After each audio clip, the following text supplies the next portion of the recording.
ஆகவே தமிழ்நாட்டு மக்களுக்காக தன்னை அர்ப்பணித்த கேப்டன் அவருடைய கட்சி இன்று தமிழ்நாட்டு மக்களுக்காக அருமை அன்னியார் பிரேமலதா விஜயகாந்த் அவர்கள் அதை தொடர்ந்து பணியாற்றி வருகிறார்.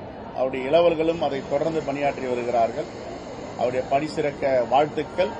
என்றென்றும் தமிழ்நாட்டு மக்களுடைய மனதில் கேப்டன் விஜயகாந்த் என்பவரை அகற்ற முடியாது. அவர் நடிகராக இருக்கும் பொழுதும் சரி, கதாநாயகனாக இருக்கும் பொழுதும் சரி, அரசியலுக்கு வரும்பொழுதும் சரி, மக்களை சார்ந்திருந்தார்.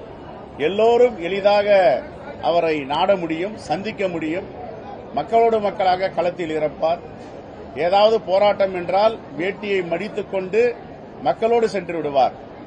பார்க்க முடியாத ஒரு நடிகராகவோ பழக முடியாத ஒரு கதாநாயகனாகவோ அவர் இருந்ததில்லை. அப்படிப்பட்ட ஒரு பண்பாளரை தமிழ்நாடு எழுந்திருக்கிறது. அவருடைய நினைவேந்தலில் கலந்து கொண்டு அவருக்கு காங்கிரஸ் பேரியக்கத்தின் சார்பாக மலர் அஞ்சலியை செலுத்தியிருக்கிறோம்.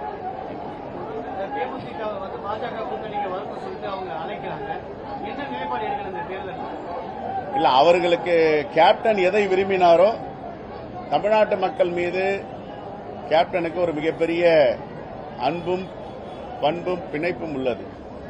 அப்படிப்பட்டவர் என்ன முடிவெடுப்பாரோ அந்த முடிவை அவர்கள் எடுக்க வேண்டும். மதவாதத்திற்கு ஒருபோதும் கேப்டன் துணை போனதில்லை.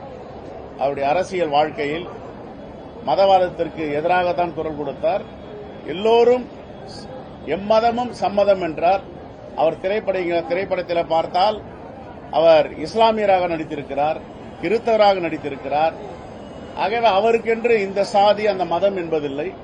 எல்லோருக்குமான ஒரு கதாநாயகனாக இருந்திருக்கிறார். அந்த அடிப்படையில் அவர்கள் முடிவெடுப்பார்கள் என்று முழுமையாக நான் நம்புகிறேன். ஆகவே அவருடைய பயணம் வெற்றி பெற வாழ்த்துக்கள்.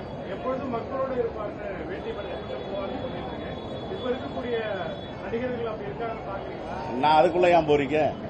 அது அரசியலாக்க விரும்பல. கேப்டனுடைய பண்பை சொன்னேன். யாருன்னா பார்க்கணும்னா எளிதா போய் பார்க்க முடியும். தொண்டர்கள் வந்தா எளிதா போய் அவர் அணுகலாம், பார்க்கலாம், கைப்பிடிச்சு பேசுவாரு, கட்டிப்பிடிப்பாரு, அரவணைப்பாரு, மக்களோட மக்களா இருப்பாரு. அவருடைய பண்பை சொல்றேன். நான் வேற யாரையும் போயிட்டு ஒப்பிட்டு நீங்க பார்க்க வேண்டிய அவசியம் இல்லை. ஒரு நல்ல காரியங்கள்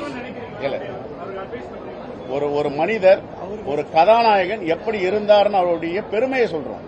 இந்த நேரத்தில் போய் சிறுமைகள்லாம் பேசி நம்மளை குறைச்சிக்க வேண்டாம்.